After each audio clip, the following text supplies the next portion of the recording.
దివ్యాతి దివ్యో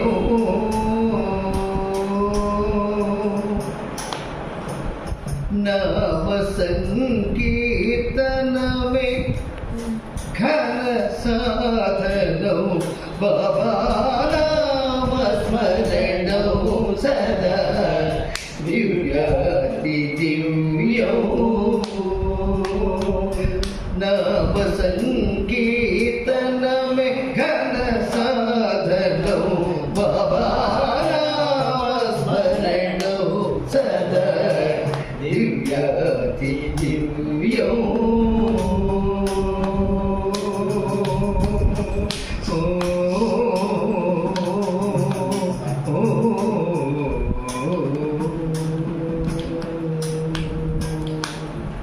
సకల శుభ కారణో భవ భగ నివారణో సకల శుభ కారణో భవ భగ నివారణో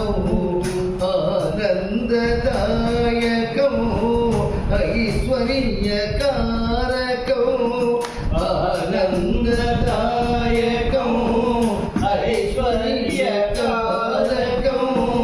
సంతాన సఫలతకు కల్పతరువరు సంతాన సఫలతకు కల్పతరువరు కామిత ప్రదాయకం కలుషనాశం బాబా నామ స్మరణం సదా దివ్యాతి దివ్యో పరమ మహిమాన్వితం కైవల్య కారణం పరమ మహిమాన్వితం కైవల్య కారణం సర్వజన రక్షకం జన హృదయ వాసినో సర్వజన రక్షకం జన హృదయ వాసినో మిహిర్ శ్రీ సాహిత్య శోభిత స్వరామృతం శ్రీ సాహిత్య శోభిత స్వరామృతం ప్రేమ పూరిత స్తవం పరిపాలితం బాబా నామ స్మరణం సదా దివ్యాతి దివ్యో అవతార వైభవం నామమున దర్శనం అవతార వైభవం నామమున దర్శనం అతని లీలామృతం స్మరణలో ప్రకటితం అతని లీలామృతం స్మరణలో ప్రకటితం ప్రేమ కరుణా పూర వీక్షణం అనుక్షణం ప్రేమ కరుణా పూర వీక్షణం అనుక్షణం స్మరణలో లభించు సంపూర్ణమై బాబా నామ స్మరణం సదా దివ్యాతి దివ్యో నామ సంకీర్తనమే ఘన సాధనం బాబా నామ స్మరణం సదా దివ్యాతి దివ్యో అవతారి బాబా కీ జై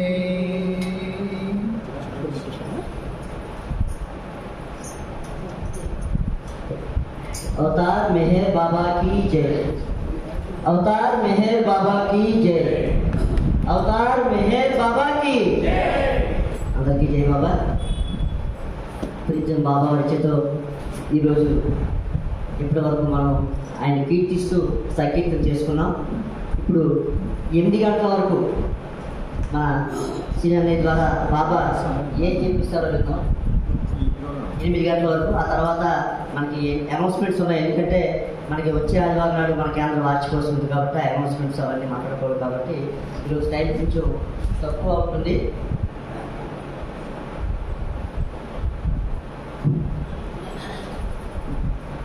अवतार नहीं बाबा की जय, अवतार नहीं बाबा की जय, अवतार नहीं बाबा की जय.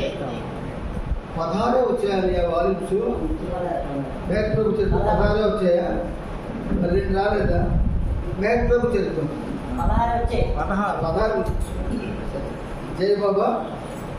ఇప్పటికి రిలీజ్ అయినటువంటి నార్త్ మేఘ ట్రాన్స్లేటెడ్ వాల్యూమ్స్ తెలుగులో అనువాదం చేయించి మనకి హైదరాబాద్ సెంటర్ నుంచి 16 రిలీజ్ అయ్యేవి. ఆ 16 మీరు చదువుతూనే ఉంటారు అనుకుంటున్నాను నేను. కానీ ఒక విషయం మీకు చెప్పాలి. రహస్యం ఏంటంటే లార్డ్ మ్యార్ 8 వాల్యూమ్స్ చదివితే అది ఇంగ్లీష్లో ఉంది కనుక చదివేటట్టు వాళ్ళకి కానీ ఇంగ్లీష్లో మంచి నాలెడ్జ్ ఉంటే దాని మీద మీకు కొంచెం సుదీర్ఘమైనటువంటి వివరాలు చెప్పడానికి అవకాశం ఉండేది. నాలెడ్జ్ ఉండాలి దాని మీద. లాక్మ్యాన్ మీద వ్యాఖ్యానం చేసినా లేదా దాని తర్వాత ఇన్నర్ మీనింగ్ చెప్పాలన్నా లేదా దాంతో ప్యారలల్ ఏమైనా చెప్పాలన్నా ఉండాలి. ఇక్కడ ఆ పరిస్థితి లేకుండా ఏం చేశారంటే హైదరాబాద్ సెంటర్ వాళ్ళు ఈ తెలుగు వాల్యూమ్స్ చాలా కొద్దిగా శ్రమ అన్నికన్నా శ్రద్ధ అనేది. శ్రమ ఎవరైనా పడతాడు, శ్రద్ధ చూపించడం కష్టం. చాలా శ్రద్ధ తీసుకున్నారు. ఇప్పుడు నేను మీకు 4వ వాల్యూమ్ పట్టుకొచ్చాను. ఇప్పటికి 4 వాల్యూమ్స్ ఆల్రెడీ ఫోన్లో చెప్పడం జరిగిపోయింది. ఫోన్ కాన్ఫరెన్స్లో 4 వాల్యూమ్స్ కంప్లీట్గా చెప్పడం జరిగింది చాలా మందికి. అయితే ఈ వాల్యూమ్స్లో ఏంటంటే ఒక్కొక్క వాల్యూమ్లో బాబా యొక్క ఎగ్జిక్యూటివ్ రెస్ట్రిక్షన్స్ అంటే ఏవైతే ప్రవర్తనావళిలో మనం మార్చుకోవాల్సినటువంటి ఉన్నాయో అవి బాబా మనకి ప్రత్యేకంగా చెప్పాడు. ఈ 4వ వాల్యూమ్లో 32 ఉన్నాయి. అలాంటి ఈ వాల్యూమ్ పేజీలు అయితే ఎక్కువే కానీ మనకి కావాల్సినవి 32 ఉన్నాయి.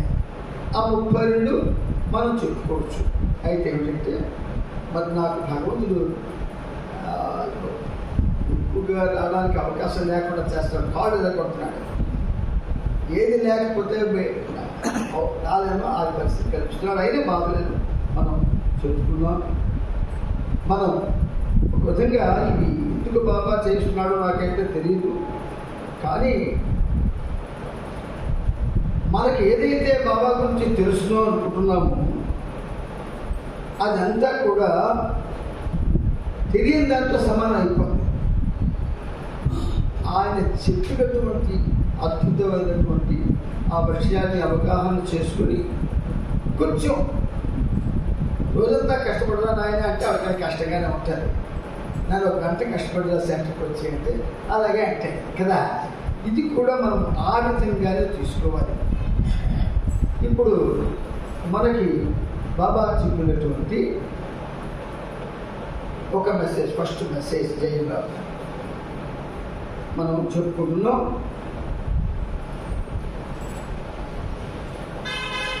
అంటే ఇది ప్రత్యేకంగా అండర్లైన్ చేసుకొని అది తీసుకురావడం జరిగింది. ఇందులో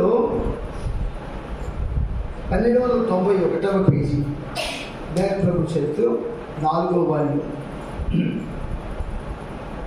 కోరికల గురించి బాబా చెప్పిన ప్రవచనం. ఇవి ఎలా ఉంటాయంటే షార్ట్గా ఉంటాయి. దీనికి ఇంకా అనేకం మిగతా వాల్యూమ్స్లో అక్కడక్కడ ఉన్నాయి. మళ్ళీ ఇక్కడ దొరికినవి వాటితో జోడించి మనం తర్వాత చదువుకోవచ్చు. ఇప్పుడు చదువుకోవాలి. కోరికలు 2 రకాలుగాను హానికరమైనవి అంటున్నాడు. కోరికలు 2 రకాలుగాను హానికరమైనవి. అవి ఫలప్రదమైనప్పుడు కానప్పుడు కూడా హానికరమైనట. ఫలప్రదమైనప్పుడు కానప్పుడు కూడా హానికరమైనట. ఒక వ్యక్తికి ఎంత ఒక విధంగా మనకి ఎందుకంత షార్ప్గా చెప్తాడు అంటే కొంచెం మనం ఒక విధంగా ఏంటంటే మర్చిపోతుంది, మనకు వచ్చేస్తుంది. ఎంత బాగా చదువుకోవడం, ఎంత బాగా నేర్చుకోవడం, అంతా మనకి మనకు వస్తుంది. ఉదాహరణకు అవి 2 రకాలుగాను హానికరమన్నాడు. ఫలప్రదమైన కానప్పుడు కూడా అదే పరిస్థితి అన్నాడు. ఉదాహరణ చెప్తున్నారు బాబా, ఒక వ్యక్తికి కామవాంఛ కలిగింది అనుకుందాం. ఆ కోరిక యొక్క తీవ్రతకు ఒత్తిడికి లోనే అతను ఒక స్త్రీ పొందుతో కోరిక తీర్చుకుంటాడు. అప్పుడు ఏమవుతుంది? ఆ చర్య తర్వాత అతను దుష్ప్రయోగకు లోనవుతాడు. ఈయన జపచారి కదా. ఇటువంటి ఐటమ్స్ మనకి ఎందుకు చెప్పాడా నాకు అనిపిస్తుంది చదువుతుంటే. అంటే ఈ కోరికలు అతి బలీయమైనటువంటి సంస్కారాలు ఏ కోరికలో ఫార్మ్ అవుతాయో అది తెచ్చుకుంటాడు. అన్నీ బలీయంగా ఏర్పడవు. ఏదైతే బలీయంగా ఏర్పడతాడో ఆ బలీయంగా ఏర్పడినటువంటి దాన్ని తీసుకుంటాడు. ఈయన ఒత్తిడికి లోనే అతడు ఆ కోరిక తీర్చుకుంటాడు. అప్పుడు ఏమవుతుంది? ఆ చర్య తర్వాత అతడు దుష్ప్రయోగకు లోనవుతాడు. కోరిన కోరిక తర్వాత ఎందుకలా జరుగుతుంది? చాలా ఆశ్చర్యంగా కనిపిస్తుంది. కానీ దానిలో ఆశ్చర్యం ఏమీ లేదు. కోరికలు తీర్చుకోవడం ఫలితంగా జరిగేది అదే. ఆ సంఘటన అదే నిరాశ నిస్పృహలను తొలగిస్తుంది. మీకు రంగందా అందకపోతే చెప్పండి, అప్పుడు మళ్ళీ వివరిస్తాను. టైం తీసుకుంటాను. ఒక కోరిక తీరగానే సిద్ధంగా ఉన్న మరొక కోరిక తనను తీర్చమని ఒత్తిడి చేస్తుంది. ఆ కోరికను తీర్చుకోగానే మరొకటి సిద్ధమవుతుంది. అలా ఒకదాని తర్వాత మరొకటి కోరికలు వస్తూనే ఉంటాయి. కోరికల వల్ల నుండి తప్పించుకోవడం సులభం కాదు. మరి అవతారంలో గడిస్తే మనం ఏమైపోవాలి? ఆ డిక్లేర్ చేసి తెలగా చదువులో కూడా ఆయన నాకు అడగవలసి వస్తుంది.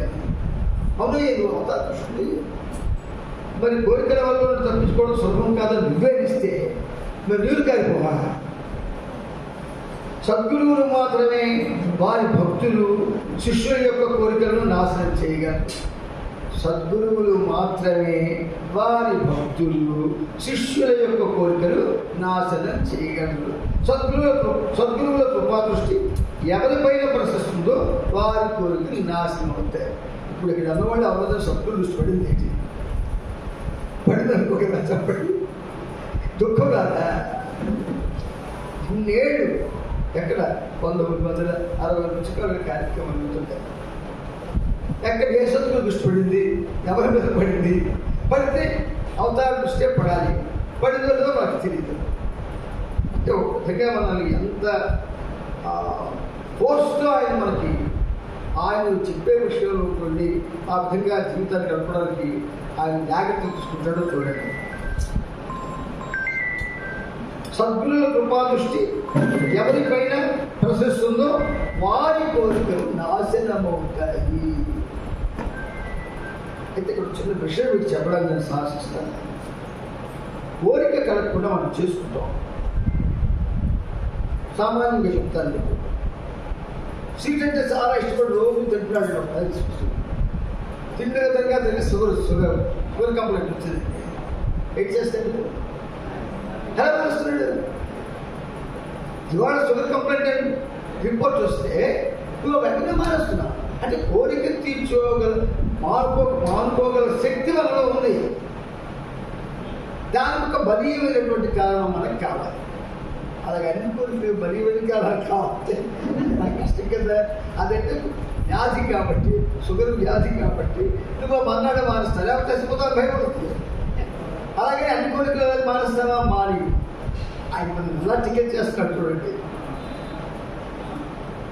జూన్ 15వ తేదీ నుండి రాత్రి జోబుడిలో కాక కొండపైన గడపడం ప్రారంభించారు బాబా. మొదట సమాధి గుహలో గడిపేవారు. కానీ అధిక వర్షపాతం వలన పైకం కురవడంతో వాటర్ ట్యాంకులను ఒక హాల్లోనికి మారారు. ఉస్తాదీని మరియు షాజీని తన వద్ద కాపలాకు నియమించుకున్నారు. జూన్ 17వ తేదీన అహ్మద్నగర్ వాసి అయిన బిహారీలాల్ గంగారాం అగర్వాల్ అనే ఆధ్యాత్మిక సాధకుడు బాబా దర్శనానికి వచ్చాడు. గతంలో వచ్చినప్పుడు బాబా అతన్ని సర్వం పరిత్యజించి మళ్ళీ తన వద్ద గ్రామాన్ని పంపించాడు. ఒకసారి వచ్చాడు, అన్నీ పరిత్యజించి నా దగ్గరికి రా. ఆ మాట మనకే అన్నాడు అనుకోండి, పరిస్థితి అక్కడ అర్థం వెళ్ళలేదు కదా. మరి వాడికి చెప్పాడు, అతన్ని అన్ని పరిచయించి మళ్ళీ తర్వాతకి రమ్మని పంపించాడు. అతడు బాబా చెప్పినట్లు చేసి మళ్ళీ వచ్చాడు. బాబా నన్ను మళ్ళీ తిప్పి పంపకండి, నేను మీతో ఉండడానికి పూర్తిగా సంస్కృతినే వచ్చాను అంటూ అతడు బాబాను వేడుకున్నాడు. అది వాడు చేసినటువంటి తొందరపాటు చర్య. మనం ఏదైనా పెద్దవాళ్ళు ఏదైనా చెప్తే చేసిన తర్వాత అది ఎంతవరకు చేశాను కొనుక్కోతున్నాం. కానీ ఆ చెడుగా ఆ చెప్పిన వాడికి నచ్చాలి కదా. సరే, అగర్వాల్ బాబా 7 రోజులు మెహరాబాద్లో వచ్చాడు. అలా చెప్పిన తర్వాత ఆ తర్వాత అతన్ని హజరత్ బాబాజాన్ మరియు జునీవాలా వద్దకు వెళ్ళి ప్రతి చోట 4 రోజులు ఉండమని ఆదేశించారు. ఆహారం భిక్షగా అడిగి తీసుకుని ప్రసాదంగా భుజించమని ఆదేశించారు. నేను అక్కడ కూడా ఉన్నాను, అందువల్ల దేనికి చింతించుకోను. మళ్ళీ అవతల వాడికి అనుమానం దాని నేను అక్కడ కూడా ఉన్నాను, అందువల్ల దేనికి చింతించుకో. 2 నెలల తర్వాత మళ్ళీ మెహరాబాద్ తిరిగి వచ్చాయి.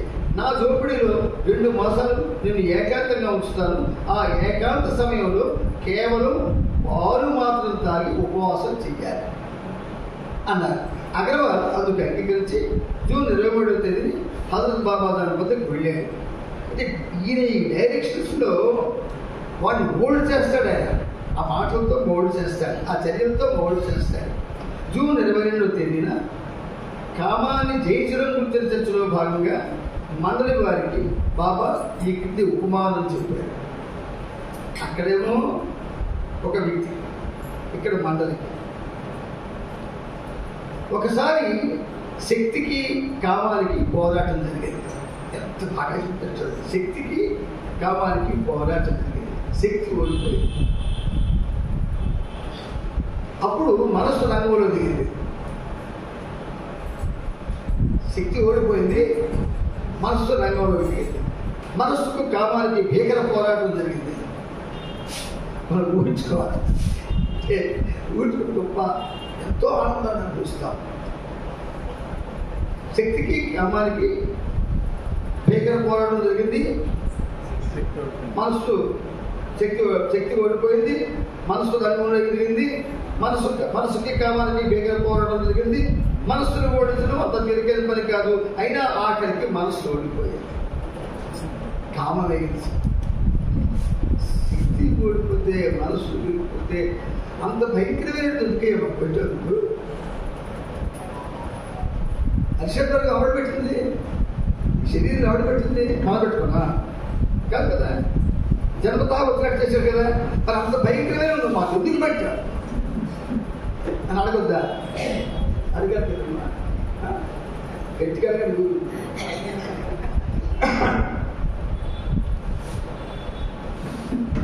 కామాన్ని అటు ఇటులో తేల్చుకుందాం, పోరాడాలి కదా అని ఆత్మ ఆహ్వానించింది.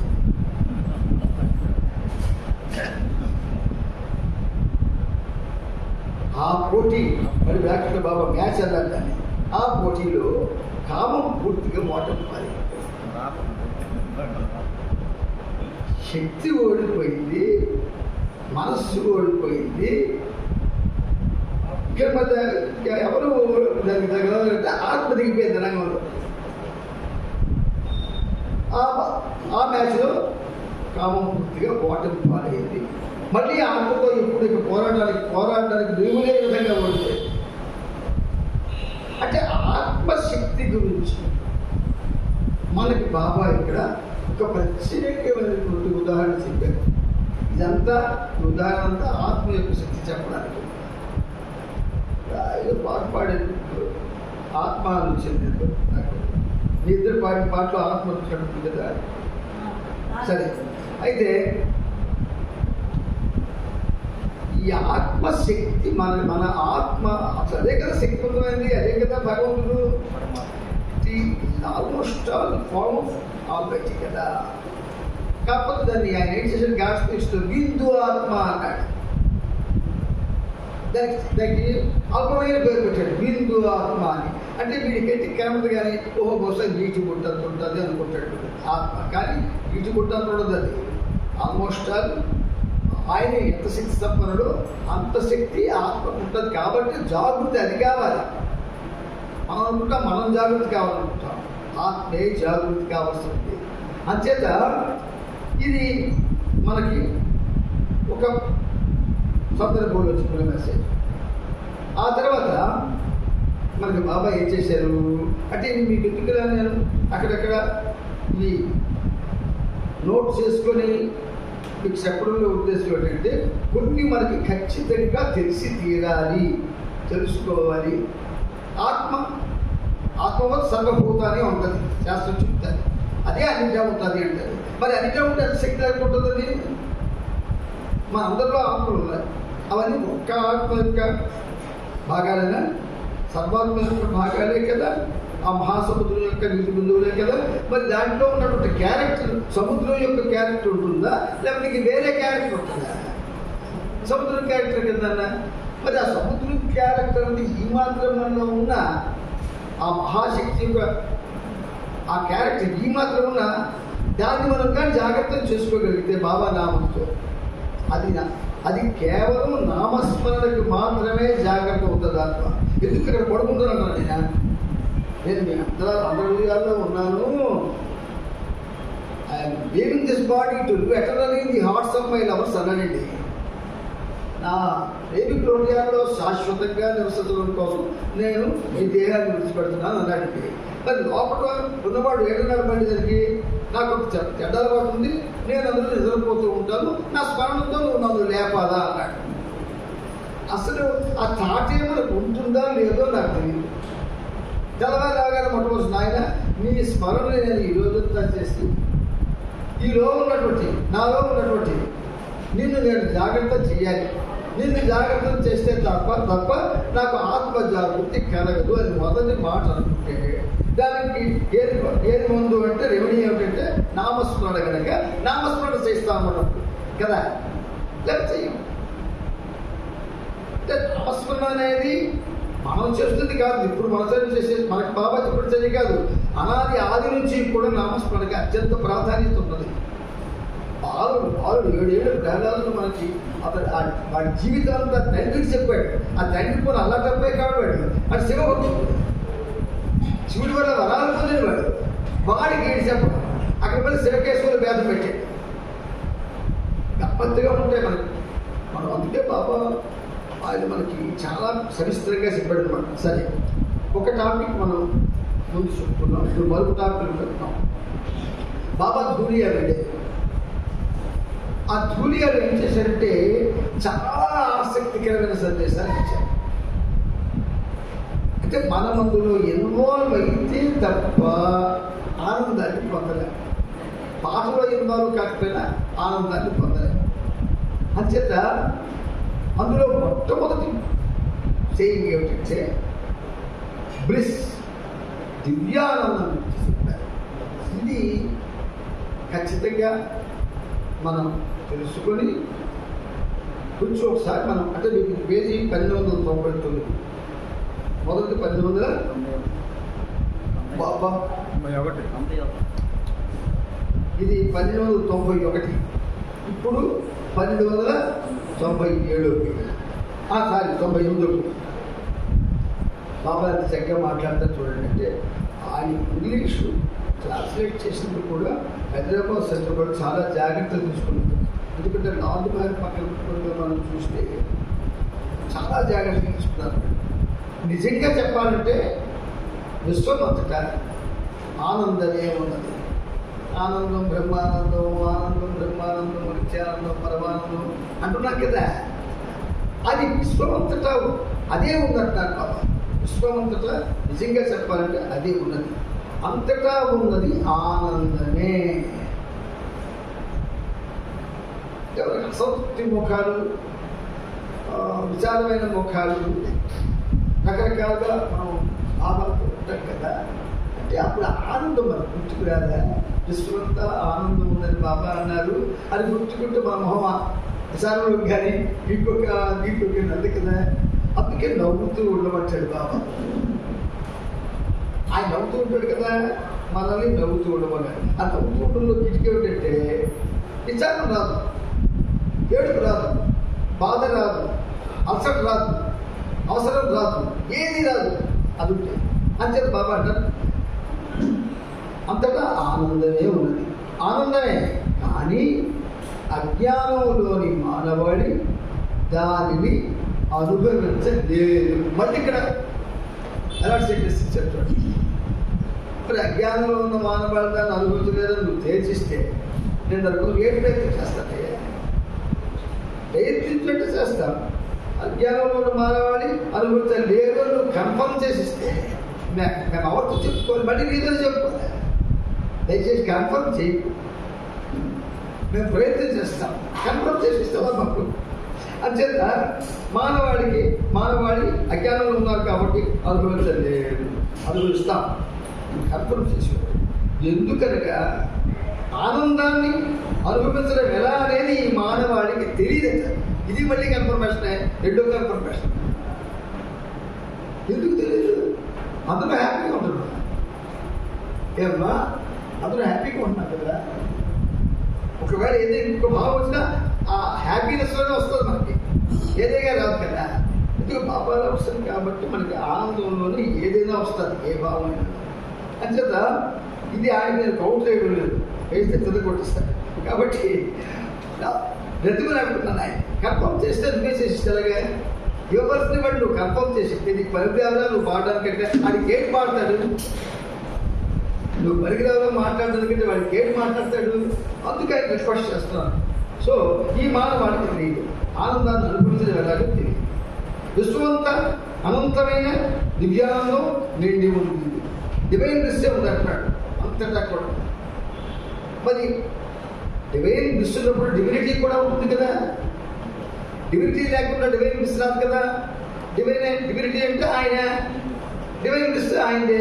ఈ రెండు ఉంటాయని అంటున్నాడు పరోక్షంగా. అయితే అనంతమైన దివ్యానందం నిండి ఉన్నది, కానీ మానవుడు దానిని వదిలిపెట్టి దేనిని, డివినిటీ వదిలిపెట్టి ఏం చేస్తున్నాడు? ఐశ్వర్యం నెంబర్ 1. ఇది మనతో మన పుట్టప్పుడు లేదు, మనకి మధ్య తగ్గించుకున్నాం. ఆ బిడ్డ ఐశ్వర్యం అనే బిడ్డ పుట్టు నుంచి ఎక్కడ మనకి లేదు. ఆయన నోట్ చేసుకుని పుస్తకం పుట్టప్పుడు నాకు ఐశ్వర్యం లేదు. ఒకవేళ మధ్యలో ఉంటే నీది ఇచ్చింది అవుతుంది, అంతే కదా. మరి పుట్టప్పుడు నాకు ఉండాలి, అప్పుడే పుట్టించవచ్చు కదా. నాకు మధ్యలో ఇప్పుడు నుంచి చెప్తా ఐశ్వర్యం గురించి ఇలాగ ఎంతో మాట్లాడుతుందా?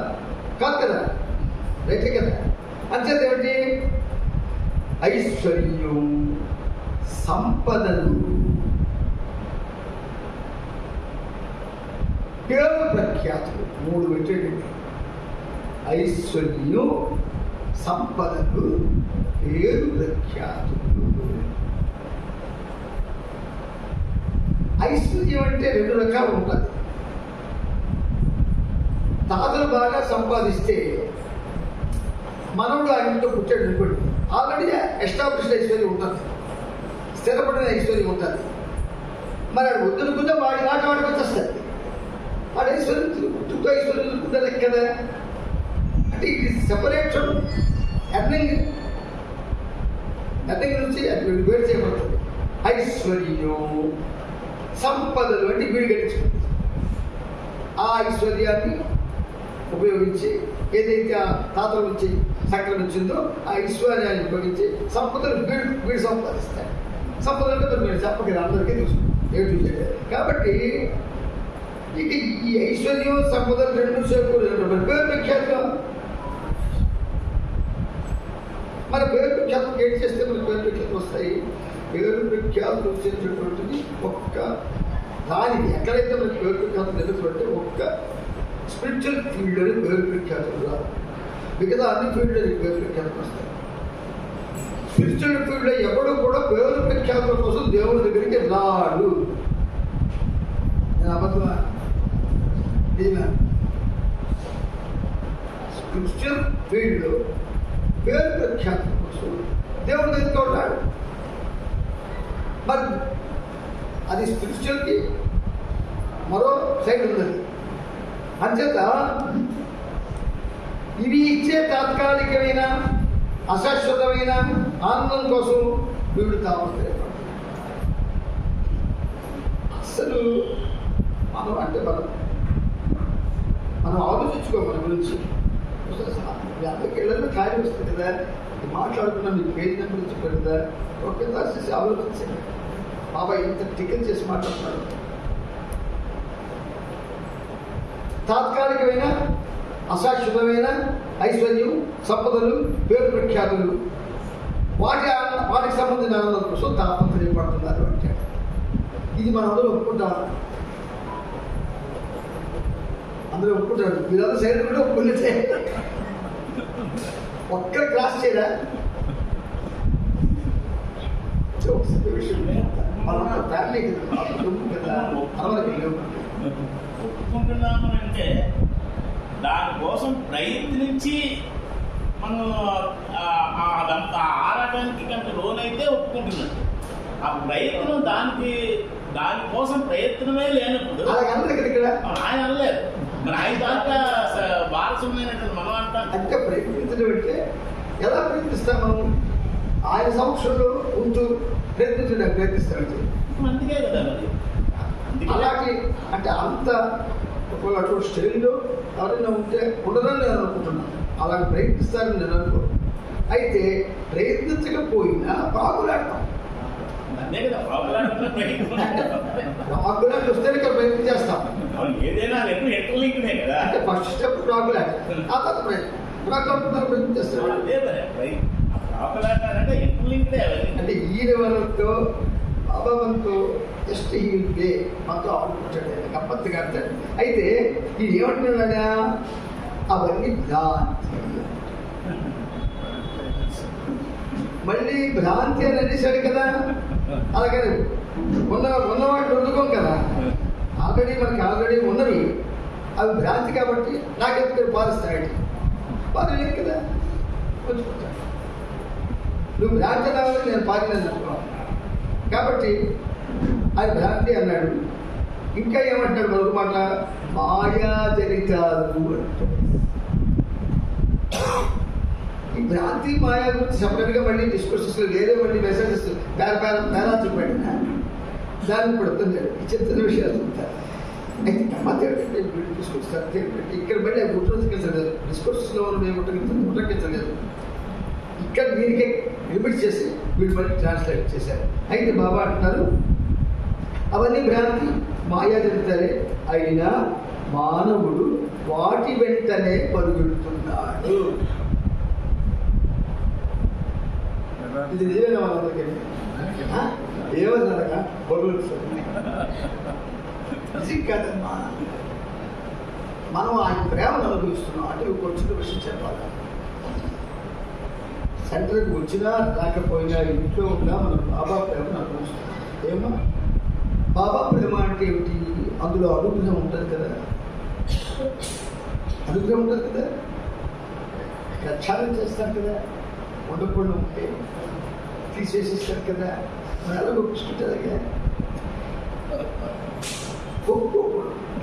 కొంచెం మరి కొంచెం ప్రార్థించాలి, ప్రయత్నం చేస్తాం. మాకు నీ అంత ఎలివేషన్ ఎక్కడ ఉంది? ఇది డివైన్ ఎలివేషన్, మాది హ్యూమన్ ఎలివేషన్. మేము మా ఎలివేషన్తో మేము అంత ప్రవర్తించడం, అంతే ప్రవర్తించడం. కొంచెం సాయం చేయండి. మాట్లాడేలాగా మన గురించి ఎలా మాట్లాడుతుంది, త్వరగా మాట్లాడుతుంది. సరే, అయితే అవన్నీ భ్రాంతి, మాయా జనితాలే, అయితే మానవుడు వాటి వెంటనే కొనిపెడుతున్నాడు. ఏది సత్యమో తెలుసుకోవాలని అతని అజ్ఞానం వల్లనే ఇలా వాటి వెంట పడుతున్నాడు. మళ్ళీ కన్ఫర్మ్ చేస్తున్నాడు. అజ్ఞానం అజ్ఞానం అజ్ఞానం. కానీ గమ్మత్తంటే అజ్ఞానం అన్నమాట జ్ఞానం ఉంటుందన్నా. జ్ఞానం లేకుండా అజ్ఞానం కాదు. It is word including with జ్ఞానం. అంచేత ఇక్కడ గమ్మత్తుగా మనకి వాటి వెంటపడుతున్నాడు అని బాబా అంటున్నాడు. ప్రతి ఒక్కరు సత్యమైన ఆనందాన్ని పొందడానికి ప్రయత్నించాలి. ఆనందంలో అసత్యానందం, సత్యానందం రెండు ఏమిటి?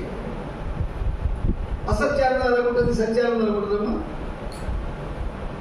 అంటే మనం చదివితే ఇలా చదువుకుంటే బాబా అంటూ ఉంటాడు. ఖచ్చితంగా ఉంటాడు. నీకు ఆయనే వెనక నుంచి ఖచ్చితంగా నీకు ఆశిస్తుంటాడు. సత్యమైన ఆనందం పొందడానికే ప్రయత్నించాలి. సత్య అసత్యాలు రెండు కూడా, అసత్యంలోనే సత్యం ఉంది, అజ్ఞానంలోనే జ్ఞానం ఉంది. అప్పత్తిగా ఉంటాయి. మన మాట కూడా, మన వొకాబులరీ కూడా, మన భాష కూడా మనకి రెండు వ్యతిరేకమైనటువంటి వాటి ఒక పదంలో పెట్టాలిస్తుంటాయి. అజ్ఞానం అన్న మాట చదువుతున్న జ్ఞానం అందులోనే ఉంది. నేను అజ్ఞానంలోకి వెళ్ళకూడదు, తీసుకో బయటపడేయాలి, అదోనే ఉండాలి అది అనుకుంటూ ఉండాలి. అది కూడా మాట్లాడడం ప్రయత్నం తప్పులేదు కదా. అంచేత అజ్ఞానం వల్లనే వాటిని అడ్డపడుతున్నాడు. ప్రతి ఒక్కరూ సత్యమైన ఆనందాన్ని పొందడానికి ప్రయత్నించాలి. అందుకోసం సత్యమైన ఆనందాన్ని పొందడానికి ప్రయత్నించాలి. అందుకోసం అనిత్యమైన అసత్యమైన వాటిని పరిచయించాలి. ఎంత జస్ట్ ఫ్యూ లైన్స్. అనిత్యము అందులోనే నిత్యం, అసత్యము అందులో సత్యం, అజ్ఞానం అందులోనే జ్ఞానం. అంటే మన బాబా మనకి ఒక విధంగా ఆయన ఆంగ్లంలో మాట్లాడినా ఆయన మనకి ఎలా మాట్లాడాడంటే దాన్ని తెలుసుకోవడానికి అనుకూలమైనటువంటి విధంగా మనతో మాట్లాడాడు. ఉదాహరణకి ఏదో ఒక కార్యక్రమానికి వెళ్దాం అనుకున్నామండి. నీకు గ్యాప్ ఉందా? విజయనగరంలో బయలుదేరి ముందు గణపతి పడుతుంది. మాధవ బయలుదేరినాడు, బస్సు ఎక్కిపోయావు, దిగిపోయావు. బస్సు ఎక్కి వెళ్ళి గ్యాప్ వెళ్ళి రాలేదు. అంటే ఒక్కొక్కసారి భ్రాంతి, మాయ ఇది మనల్ని కమ్మికునేటట్టు చేస్తాడైనా. ఎంత జ్ఞానం సంపాదించినా అక్కడ పేరు. అంచేత నేను ఆనంద స్వరూపుడు. ఇక్కడ గమ్మత్తుగా మాట్లాడుతున్నాను చూడండి. నేను ఆనంద స్వరూపుడను అంటే ఆ రూపం అంతా ఆనందమే నిండి ఉందని అర్థం కదా. మీకు కనబడే ఈ 5 అడుగుల 9 అడుగుల 6 అడుగుల బాబా 6 అంగుళాలు వేశారు. ఈ 5 అడుగుల 9 అంగుళాల భౌతిక దేవుడు నిజం కాదని డివైన్ బ్లిస్ అనేటటువంటి ఒక సందేశంలో బాబా చెప్పినటువంటి ఒక కన్ఫర్మేషన్ సెంటెన్స్. నేను ఆనంద స్వరూపుడను, మీకు కనబడే ఈ భౌతిక దేహం నిజం కాదు. చూదిగో బాబా ప్రభులు ఏళ్ళ తరబడి ఏదైతే నిజం కాదన్నాడు దాని పుట్టుగా ఉంటున్నాము. మరి కాదు పట్టుకుంటాం నిజం కాదిస్తే ఆయన మాట కదా. 1298 గుర్తుంచుకోండి. మీరు ఇంటికి చదువుకోవచ్చు. 4వ వాక్యం. ఈ భౌతిక దేహం నిజం కాదు. నేను ఆనంద స్వరూపుడు కానీ భౌతిక దేహం నిజం కాదు. నేను ఆనంద స్వరూపుడు కానీ భౌతిక దేహం నిజం కాదు. ఇంకెవరు ఎక్కడికి వెళ్తారు? దాంట్లో మనకు మోహం ఏర్పడుతుంది. రకరకాలుగా ఆనందాన్ని అనుభవిస్తున్నాము. కళ్ళు మీద పాటలు రాయించాడు, ముక్కు మీద పాటలు రాయించాడు, ఆయన భవనం మీద పాటలు రాయించాడు, ఆయన శరీరం మీద పాటలు రాయించాడు. ఎన్ని పాటలు ఆ భౌతిక స్వరూపం మీద అది నిజం కదా. అంటే ఏది మనకు అది మనకి మనసులో స్ఫురించిన అది సత్యమా అసత్యమా పక్కన పెడితే ఆయన రూపం మనకి నచ్చింది. రాముడిగా వచ్చినప్పుడు సీతాదేవానికి ఆయన నచ్చిందండి. మరి శ్రీ మహావిష్ణువు ఆవిడ శ్రీ మహాలక్ష్మి. కానీ బయటికి ఇప్పుడు తెలంగాణ వాడు ఒకడు దశరథుడి కడుపులో పుట్టాడు. దశరథుడికి కొడుకే పుట్టాడు శ్రీరామచంద్రుడు. జనకుడికి కూతురుగా పుట్టింది సీత. వీళ్ళిద్దరూ శ్రీ మహాలక్ష్మి శ్రీ మహావిష్ణువులుగా లేరు. సీతగా శ్రీరాముడికి వాళ్ళ పెళ్లి కూడా ఆ పేరుతోనే జరిగింది. శ్రీరాముడికి సీతకి బాధ. అయితే ఆ శరీరాలు మహావిష్ణువుది లక్ష్మీదేవులు పుట్టబట్టింది. అలాగే నిజం కాదన్నమాట. భగవంతుడు మానవాకారాన్ని దేహాన్ని ధరిస్తే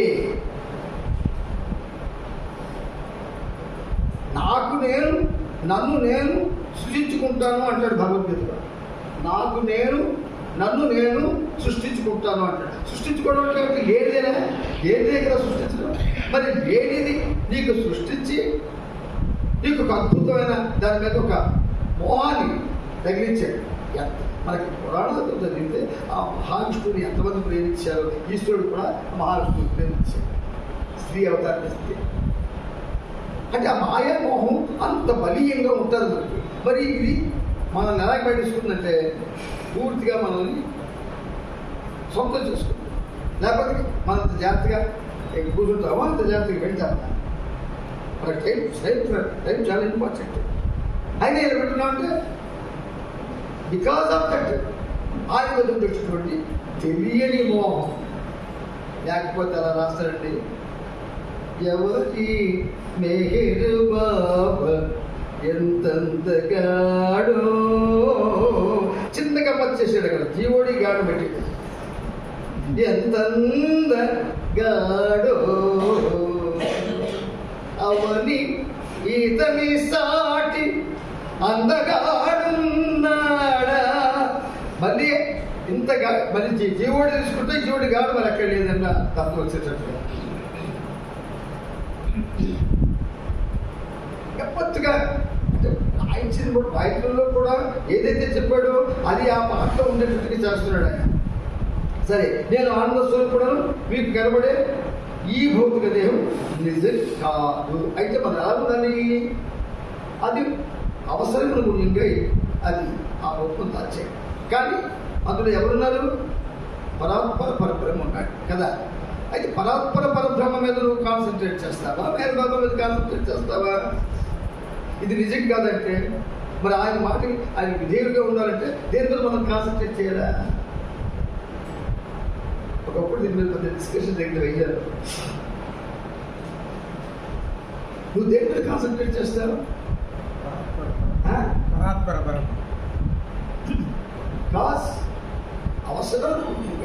అవసరము తనకి లేక అవనికి వచ్చే మన కోసం ఆయన అవసరం లేదు కదా. మనల్ని ఉద్ధరించడానికి రావాలి ఆయన. మనల్ని ఉద్ధరించినప్పుడు ఆయన ఒరిజినల్ ఏమిటి? నిరాకారం కదా. అరుణ్ గారు నిరాకారం అనిపిస్తుంది కదా, నీవు నిరాకారుడు అంటాం. మరి నిరాకారుడు ఒరిజినాలిటీ, మరి ఆకారం అంటే ఇట్స్ నాట్ ఒరిజినల్. అందుచేత నా నిజస్వరూపాన్ని మీరు చూడగలిగితే దాని స్వరూపాన్ని కొడుతుందా? అది నిజము సత్యమైనప్పుడు దాని స్వరూపాన్ని ఉంటుంది. అయినా నిజస్వరూపం. నా నిజస్వరూపాన్ని మీరు చూడగలిగితే మీరుగా ఉండలేరు.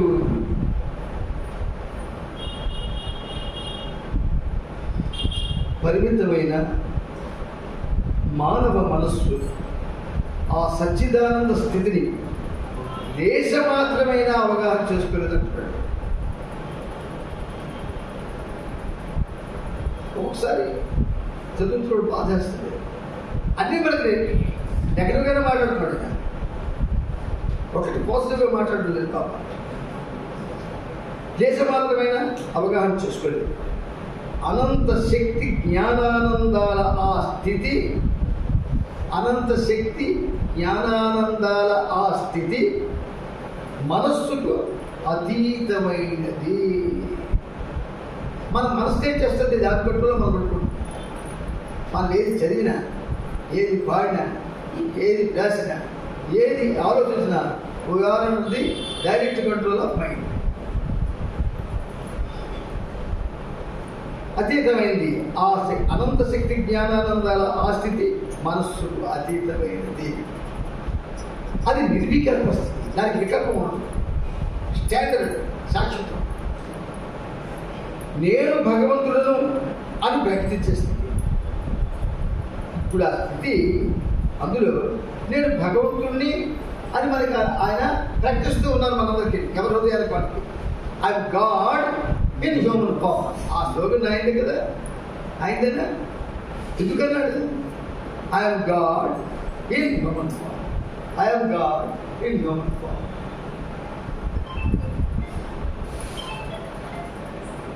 నేను భగవంతుడను అని ప్రకటించే స్థితి.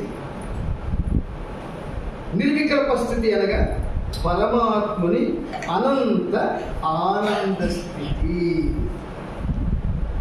నిర్వికల్ప స్థితి అనగా పరమాత్ముని అనంత ఆనంద స్థితి.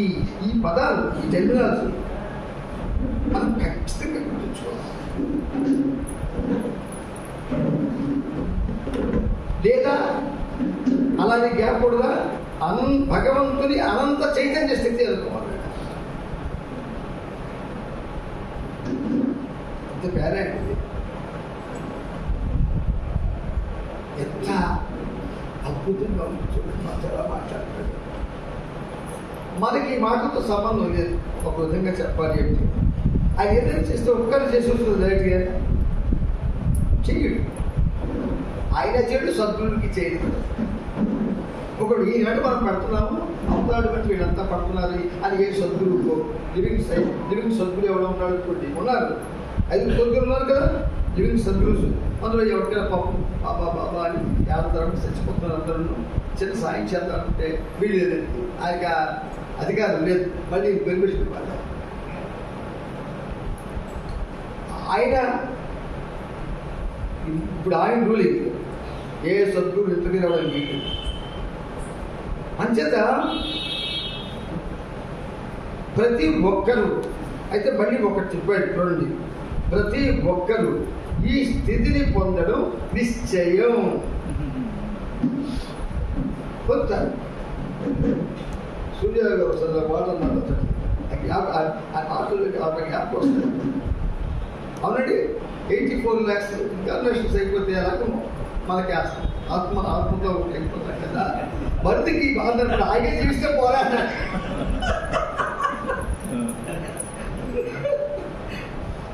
ఇది నాకు 11 వరకు ఉండిపోయాడు. అది మార్చ్ టాబ్లెట్కి వస్తుంది. అయితే అవునండి, మీరు ఎంత ఎలాగుందంటే మీరు అనుకుంటున్నా నేనంటే బాగుంటుంది, మీరు అనుకుంటున్నా.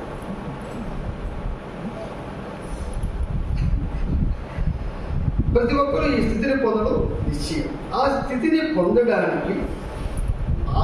పొందడానికి సాధన చేయడం ప్రతి ఒక్కరి కర్తవ్యం. ఈ కర్తవ్యం అనే వాటి ఎదురు పెడదామండి. మన కర్తవ్యాలు ఉన్నాయి కదా, అందులో చర్చ లేదా విడిగా సపరేట్గా పెట్టుకుంటారు.